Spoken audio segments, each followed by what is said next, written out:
Hi hello friends, R G tailoring ಕ್ಲಾಸಿಗೆ ಸ್ವಾಗತ. Friends, ನಾನು ಇವತ್ತೊಂದು ಡ್ರೆಸ್ಸನ್ನು ಕಟ್ ಮಾಡ್ತಾ ನನಗೆ ಆಗಿರುವಂಥ ಒಂದು ಟೈಲರಿಂಗಲ್ಲಿ ಆಗಿರುವಂಥ ಒಂದು ಅನುಭವನ ಹೇಳ್ತೀನಿ. ಇದು ಯಾಕೆ ಹೇಳ್ತಾ ಇದ್ದೀನಿ ಅಂದರೆ, ನನಗೊಬ್ಬರು ತುಂಬ ಕಮೆಂಟ್ ಮಾಡ್ತಾಯಿದ್ರು, ಲೈವ್ ವಿಡಿಯೋದಲ್ಲೆಲ್ಲ ಕೇಳಿದರು. ಏನಂದರೆ, ಅಕ್ಕ ನಾನು ತುಂಬ ಚೆನ್ನಾಗಿ ಬಟ್ಟೆ ಹೊಲಿತೀನಿ, ಬಿಸ್ನೆಸ್ ಸಹ ಮಾಡ್ತೀನಿ ಬಟ್ಟೆದು.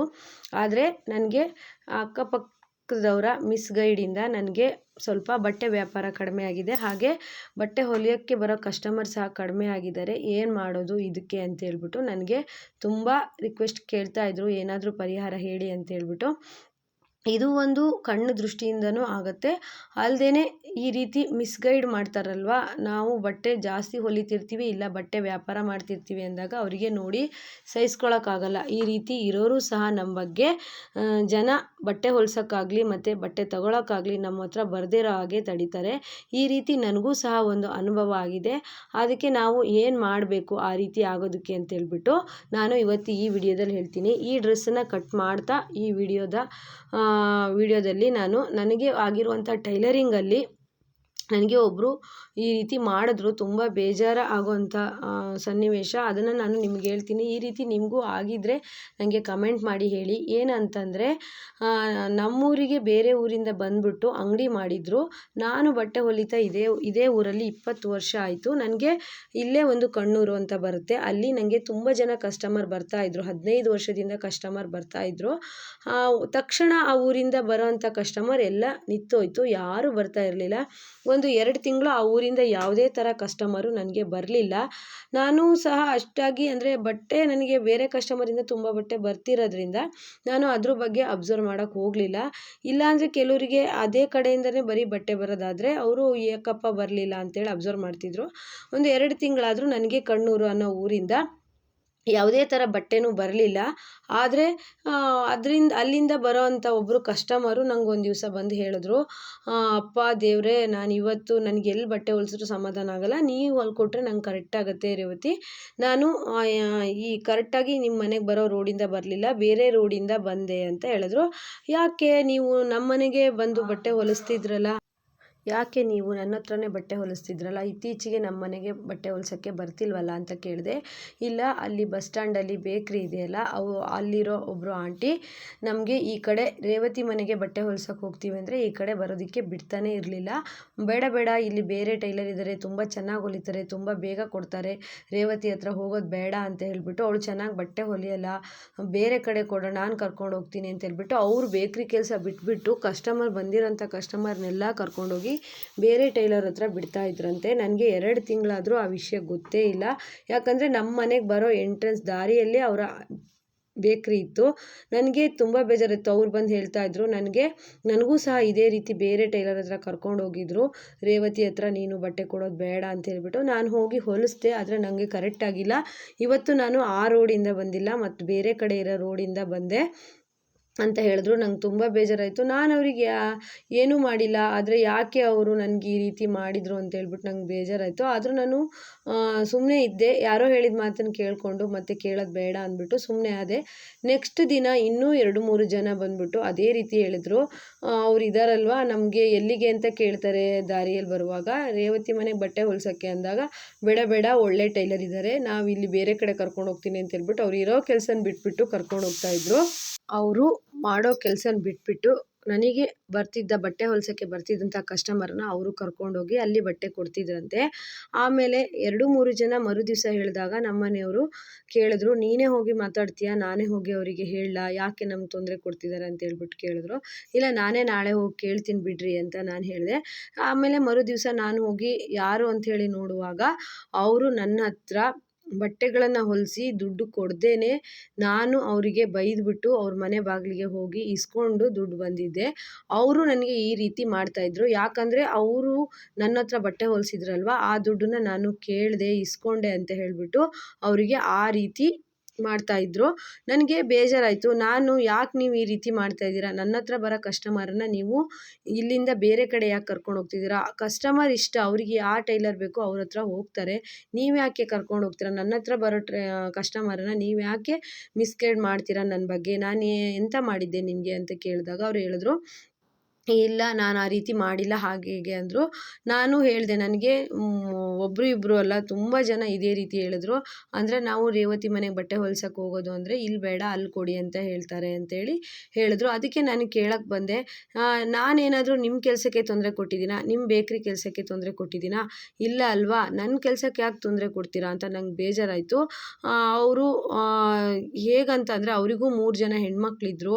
ಅವರು ಸಹ ನಮ್ಮ ಥರನೇ ಬೇರೆ ಕೆಲಸ ಅಂದರೆ ಬೇಕ್ರಿ ಕೆಲಸ ಮಾಡ್ತಾಯಿದ್ರು. ನಾವು ಅವ್ರಿಗೆ ಏನಾದರೂ ತೊಂದರೆ ಕೊಟ್ಟಿದ್ದೀವಾ? ಅವ್ರು ಬೇಕ್ರಿಯಿಂದ ತಿಂಡಿ ತಂದು ತಿನ್ನಬೇಡಿ ಅಂತ ಜನಗಳಿಗೆ ಏನಾದರೂ ಮಿಸ್ಗೈಡ್ ಮಾಡಿದ್ದೀವಾ? ನಮ್ಮ ಕೆಲಸ ನಾವು ಮಾಡ್ತೀವಿ, ಅವ್ರ ಕೆಲಸ ಅವ್ರು ಮಾಡಬೇಕಲ್ವಾ? ಅವರು ನನ್ನ ಹತ್ರ ಬಟ್ಟೆ ಹೊಲಿಸಿದ್ರು, ಅದರಲ್ಲೂ ಹೊಸ ಬಟ್ಟೆ ಅಲ್ಲ, ಹಳೆ ಬಟ್ಟೆ ಸ್ಟಿಚ್ ಮಾಡಿಸಿದ್ರು. ನಾನು ಅದರ ಅಮೌಂಟು ತುಂಬ ಬಟ್ಟೆ ಅಂದರೆ ಒಂದು ಚೀಲ ಬಟ್ಟೆನ ಹೊಲಿಸಿದ್ರು. ನಾನು ಅದರ ಅಮೌಂಟ್ ಯಾಕೆ ಬಿಡಬೇಕು ಅಂತ 1-2 ತಿಂಗಳು ವೆಯ್ಟ್ ಮಾಡಿ ನಾನು ಮತ್ತೆ ಆ ಬಟ್ಟೆ ದುಡ್ಡನ್ನು ನಾನು ಬಿಡ್ದೇ ಅವ್ರ ಮನೆಗೆ ದಿನ ಹೋಗ್ಬಿಟ್ಟು ಇಸ್ಕೊಂಡಿದ್ದೆ. ಅವರು ಮೊದಲು ಬೇರೆ ಊರಲ್ಲಿದ್ದರು, ನಮ್ಮ ಊರಿಗೆ ಹೊಸ್ದಾಗಿ ಬಂದಿದ್ದರು. ನನಗೆ ಗೊತ್ತಾಗಲಿಲ್ಲ, ಫಸ್ಟ್ ಹೊಲ್ಕೊಟ್ಟೆ, ಆಮೇಲೆ ದುಡ್ಡು ಕೊಡೋದಕ್ಕೆ ತುಂಬ ಆಟ ಆಡಿಸಿದ್ರು. ಅವರು ಅದ್ರ ಮೇಲಿನ ಸಿಟ್ಟಿಗೋಸ್ಕರ ನನ್ನ ಹತ್ರ ಬರೋಂಥ ಕಸ್ಟಮರನ್ನೆಲ್ಲ ಕರ್ಕೊಂಡು ಬೇರೆ ಟೈಲರಿಗೆ ಕರ್ಕೊಂಡು ಹೋಗ್ತಾಯಿದ್ರು. ಈ ರೀತಿ ಸಹ ಮಾಡ್ತಾರೆ. ಮತ್ತು ಸ್ವಲ್ಪ ಜನ ಹೇಗಂದರೆ ನಾವು ಕಷ್ಟಪಡ್ತಾ ಇರ್ತೀವಿ. ಟೈಲರಿಂಗ್ ಕೆಲಸ ಅಂತಂದರೆ ಅಷ್ಟು ಸುಲಭವಾಗಿ ಮಾಡೋ ಅಂಥದ್ದಲ್ಲ. ಕೂತು ಕೆಲಸ ಮಾಡಬೇಕು, ಅಷ್ಟೇ ಕಷ್ಟ ಇರುತ್ತೆ. ಮಾಡುವವರಿಗಷ್ಟೇ ಅದು ಗೊತ್ತಿರುತ್ತೆ. ಅಂದರೆ ನಾವು ದಿನ ದಿನ ಇಂಪ್ರೂವ್ಮೆಂಟ್ ಆಗೋದನ್ನು ಸಹಿಸೋದಿಲ್ಲ. ನಾವು ಇಲ್ದಾಗ ಕಸ್ಟಮರ್ ಬಟ್ಟೆ ಕೊಡೋಕ್ಕೆ ಬಂದಾಗ ಈ ಮಿಸ್ಗೈಡ್ ಮಾಡೋದು, ಚೆನ್ನಾಗಿ ಹೊಲಿಯಲ್ಲ ಅವಳು ಹಾಗೆ ಹೀಗೆ ಅನ್ನೋದು. ತುಂಬ ಜನ ಫ್ರೆಂಡ್ಸ್ ಹೇಗಂದರೆ ನನ್ನ ಹತ್ರನೇ ಬಟ್ಟೆ ಹೊಲಿಸ್ತಾ ನನ್ನ ಹತ್ರನೇ ಕುತ್ಕೊಂಡಾಗ ಕಸ್ಟಮರ್ ಬಂದಾಗ ಇವಳು ಬಟ್ಟೆ ಕೊಟ್ಟು ತುಂಬ ದಿವಸ ಆಯಿತು ಕೊಡೋದಿಲ್ಲ, ಏನೇನೋ ಮಿಸ್ಗೈಡ್ ನನ್ನ ಎದುರುಗಡೆನೇ ನನ್ನ ಬಗ್ಗೆ ಮಿಸ್ಗೈಡ್ ಮಾಡ್ತಾರೆ. ಆ ರೀತಿಯೆಲ್ಲ ತುಂಬ ಜನ ಮಾಡ್ತಾರೆ. ನನಗೆ ಒಬ್ಬರು ತುಂಬ ಕೇಳ್ತಾಯಿದ್ರು, ಈ ಅಕ್ಕಪಕ್ಕ ತುಂಬ ಮಿಸ್ಗೈಡ್ ಮಾಡ್ತಾರೆ, ಒಳ್ಳೆ ಅಭಿಪ್ರಾಯ ಕೊಡಲ್ಲ ಅಂತ. ಅದರಲ್ಲಿ 100ಕ್ಕೆ ಒಂದು 10% ಜನ ಅಂದರೆ ನಮ್ಮ ಪಕ್ಕನೇ ಹೊಲಿತಾರೆ, ಇಷ್ಟು ಚೆನ್ನಾಗಿ ಹೊಲಿತಾರೆ, ಬಟ್ಟೆ ಕೊಡಿ ಅಂತ ಹೇಳೋದು. ಮತ್ತೆಲ್ಲರೂ ನಾವು ಬಟ್ಟೆ ಚೆನ್ನಾಗಿ ಹೊಲಿದ್ರೆ ಇವ್ಳು ಭಾರಿ ಚೆನ್ನಾಗಿ ಬಟ್ಟೆ ಹೊಲಿದ್ಲು, ಎಷ್ಟೊತ್ತಿಗೂ ಬಟ್ಟೆ ಹೊಲಿತಾ ಇರ್ತಾಳೆ, ಇವಳಿಗೆ ಬಟ್ಟೆ ಹೊಲಿಯೋದು ಬಿಟ್ಟರೆ ಬೇರೆ ಏನೂ ಕೆಲಸ ಇಲ್ಲ, ಒಂದು ಊರು ಕೇರಿಗೆ ಹೋಗಲ್ಲ, ಒಂದು ಎಲ್ಲೂ ಫಂಕ್ಷನಿಗೆ ಹೋಗಲ್ಲ, ಒಂದು ದೇವಸ್ಥಾನ ಹೋಗಲ್ಲ, ಎಷ್ಟೊತ್ತಿಗೆ ನೋಡಿದ್ರು ಬಟ್ಟೆ ರಾಶಿ ಹಾಕ್ಕೊಂಡು ಹೊಲಿತಾನೇ ಇರ್ತಾಳೆ. ಈ ರೀತಿ ಎಲ್ಲ ಹೇಳೋದು, ಕಣ್ಣು ಮಾಡೋದು. ನಾವು ನಮ್ಮ ಕಮಿಟ್ಮೆಂಟ್ಸಿಗೆ ಹೊಲಿತಾ ಇರ್ತೀವಿ, ಕಷ್ಟಗಳಿಗೆ ಹೊಲಿತಾ ಇರ್ತೀವಿ, ಮಕ್ಕಳನ್ನು ಓದಿಸ್ತಾ ಇರ್ತೀವಿ, ಬಾಡಿಗೆ ಮನೆಯಲ್ಲಿ ಇರ್ತೀವಿ. ಆಮೇಲೆ ಇನ್ನಿತರ ಕೆಲವೊಂದು ಕಮಿಟ್ಮೆಂಟ್ ನಮಗೆ ತುಂಬ ಇರುತ್ತೆ. ನಾವಿಷ್ಟು ಕಷ್ಟಪಡ್ತಾ ಇರ್ತೀವಿ ಅಂದರೆ ನಮಗೂ ಅಷ್ಟೇ ಕಷ್ಟ ಇರುತ್ತೆ. ಅದನ್ನು ನೋಡಲ್ಲ ಜನ. ಬರೀ ಬಟ್ಟೆ ಹೊಲಿತಾರೆ ಅಂತ ಹೇಳ್ಬಿಟ್ಟು ನಮ್ಗೆ ಇನ್ನೂ ಆರೋಗ್ಯದ ಸಮಸ್ಯೆ ಬರೋ ರೀತಿ ಮಾಡ್ತಾರೆ. ಇದನ್ನು ನಾವು ಮತ್ತೆ ಈ ರೀತಿ ಕೆಲವೊಬ್ಬರು ನೋಡಿಬಿಟ್ಟು ಸುಮ್ಮನೆ ಆಗ್ತಾರೆ, ಅಂದರೆ ಅದು ಇನ್ನೂ ದೃಷ್ಟಿ ಆಗುತ್ತೆ. ಕೆಲವೊಬ್ಬರು ಬಾಯಿ ಬಿಟ್ಟು ಹೇಳೋದ್ರಿಂದ ಅಷ್ಟೊಂದೇನೂ ಆಗಲ್ಲ. ಅಂದರೆ ಕೆಲವೊಬ್ಬರು ನೋಡಿಬಿಟ್ಟು ನೀನು ಎಷ್ಟೊತ್ತಿಗೂ ಬಟ್ಟೆ ಹೊಲಿತೀಯಲ್ಲ, ತುಂಬ ದುಡ್ಡು ಮಾಡ್ತೀಯಲ್ಲ ಅಂತ ಕೇಳಿದ್ರೆ ಅಷ್ಟು ಇದಾಗಲ್ಲ. ಒಬ್ಬೊಬ್ಬರು ಮನಸ್ಸಲ್ಲೇ ಮಾಡ್ಕೊಂಡ್ಬಿಟ್ರು ಅಂತಂದರೆ ಮತ್ತೆ ನಮಗೆ ಮರು ದಿವಸದಿಂದ ನಮಗೆ ಕೆಲಸನೇ ಮಾಡೋಕ್ಕಾಗೋದಿಲ್ಲ. ಮತ್ತು ಹೇಗಂದರೆ ಫ್ರೆಂಡ್ಸ್, ಈ ರೀತಿ ಮಿಸ್ಗೈಡ್ ಮಾಡ್ತಾ ಇರ್ತಾರಲ್ವ, ಆ ರೀತಿ ಯಾವತ್ತೂ ಯಾರಿಗೂ ಮಾಡಬಾರ್ದು. ನಾವು ನೋಡಿ ನಮಗೆ 4 ಜನಕ್ಕೆ ಹೆಲ್ಪ್ ಮಾಡೋಕ್ಕಾಗಲ್ಲ, ಒಳ್ಳೇದು ಮಾಡೋಕ್ಕಾಗಲ್ಲ ಅಂದ್ರೂ ಕೆಟ್ಟದಂತೂ ಮಾಡಬಾರ್ದು, ಕೆಟ್ಟದಂತೂ ಬಯಸಬಾರ್ದು. ಒಳ್ಳೇದಾಗ್ತಾ ಇದ್ದಾರೆ. ನನಗಂತೂ ಫ್ರೆಂಡ್ಸ್ ಯಾರಾದರೂ ಬಟ್ಟೆ ಹೊಲಿತೀನಿ, ನಾವು ಸ್ವಂತ ಮನೆ ಕಟ್ಟಿದ್ದೀವಿ, ನಾವು ಟೈಲರ್ ಶಾಪ್ ಮಾಡಿದ್ದೀವಿ ಅಂದರೆ ತುಂಬ ಖುಷಿಯಾಗುತ್ತೆ. ನಾನು ಅಪ್ರಿಸೇಟ್ ಮಾಡ್ತೀನಿ ಅವರಿಗೆ. ಹೆಂಗಂದರೆ ಚೆನ್ನಾಗಾಗಲಿ, ಒಳ್ಳೇದಾಗಲಿ, ದೇವ್ರು ಒಳ್ಳೇದು ಮಾಡಲಿ ಅಂತ ಹೇಳ್ತೀನಿ. ಯಾವತ್ತೂ ಹೊಟ್ಟೆ ಕಿಚ್ಚು ಪಡಬಾರ್ದು. ಮತ್ತು ಈಗ ನಾನು ಯಾರಿಗಾದರೂ ದುಡ್ಡು ಕೊಡೋಕ್ಕಿದ್ರೆ ಅದನ್ನು ಕೇಳಿದಾಗ ಹೌದು ನಾನೇ ಕೊಡಬೇಕಿತ್ತು, ನಾನು ಲೇಟ್ ಮಾಡಿಬಿಟ್ಟೆ, ದುಡ್ಡು ಕೊಡೋದು ಲೇಟ್ ಆಯಿತು ಅಂತ ಹೇಳ್ಬಿಟ್ಟು ಸಾರಿ ಕೇಳಿ ಕೊಡ್ತೀನಿ. ಎಲ್ಲ ಟೈಮಿಗೂ ನಾವು ಕರೆಕ್ಟಾಗಿ ಎಲ್ಲ ದುಡ್ಡನ್ನು ಕೊಡ್ತೀವಿ, ವ್ಯವಹಾರ ಚೆನ್ನಾಗೇ ಇರುತ್ತೆ ಅಂತ ಹೇಳೋಕ್ಕೆ ಬರಲ್ಲ. ಕೆಲವೊಂದು ಸರಿ ಕೊಡೋದು ಲೇಟ್ ಆಗುತ್ತೆ. ಈಗ ನಾವು ಯಾರಿಗಾದರೂ ಕೊಡೋಗಿದ್ದಾಗ ಅವರು ನಮಗೆ ಜೋರು ಮಾಡಿ ಕೇಳ್ಬೋದು, ಇಲ್ಲ ಪದೇ ಪದೇ ಕೇಳ್ಬೋದು. ಅದಕ್ಕೆ ನಾವು ಸಿಟ್ಟು ಮಾಡ್ಕೊಬಾರ್ದು, ಅವ್ರ ಮೇಲೆ ಬೇಜಾರು ಮಾಡ್ಕೊಬಾರ್ದು. ಯಾಕಂದರೆ ನಾವು ದುಡ್ಡು ಕೊಡೋದು ಇದ್ದೇ ಇರುತ್ತಲ್ವ, ನಮಗೂ ಅದೇ ರೀತಿ ದುಡ್ಡು ಕೊಡೋದಿದ್ದಾಗ ನಾವು ಸಹ ಅದನ್ನು ಬಿಡೋಕ್ಕೆ ಹೋಗಬಾರ್ದು.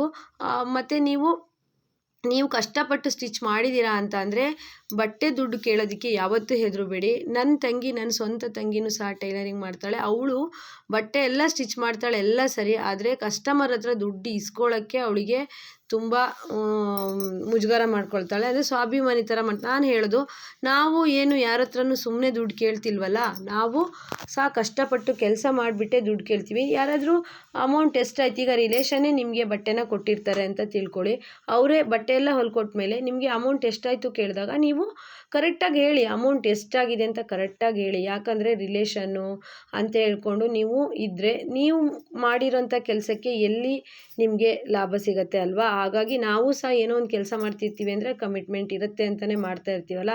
ರಿಲೇಷನಿಗಾಗಿರ್ಬೋದು, ಫ್ರೆಂಡ್ಸಿಗಾಗಿರ್ಬೋದು, ನೀವು ಬಟ್ಟೆ ಹೊಲಿದು ಕೊಟ್ಟಾಗ ಅವರು ಅಮೌಂಟ್ ಎಷ್ಟು ಅಂತ ಕೇಳಿದಾಗ ನೀವು ಹೇಳಬೇಕು. ಅವ್ರು ಅಮೌಂಟ್ ಕೇಳ್ದಿದ್ರು ನೀವು ನೆನಪು ಮಾಡಬೇಕು. ನನ್ನ ಪ್ರಕಾರ ಟೈಲರಿಂಗ್ ಕೆಲಸ ಆಗಿರ್ಬೋದು, ಬ್ಯೂಟಿಷಿಯನ್ ಕೆಲಸ ಆಗಿರ್ಬೋದು, ಅಥವಾ ನೀವೇನಾದರೂ ಪ್ರಾವಿಷನ್ ಸ್ಟೋರ್ ಇಟ್ಟಿದ್ದೀರಾ, ಏನಾದರೂ ಮಾಡ್ತೀರಾ, ರಿಲೇಷನ್ನು ಫ್ರೆಂಡ್ಸು ಏನಾದರೂ ತೊಗೊಂಡ್ರು ಅಂತಂದರೆ ಅವರು ದುಡ್ಡೆಷ್ಟು ಅಂತ ಕೇಳಿದಾಗ ನೀವು ಕರೆಕ್ಟಾಗಿ ಹೇಳಿ.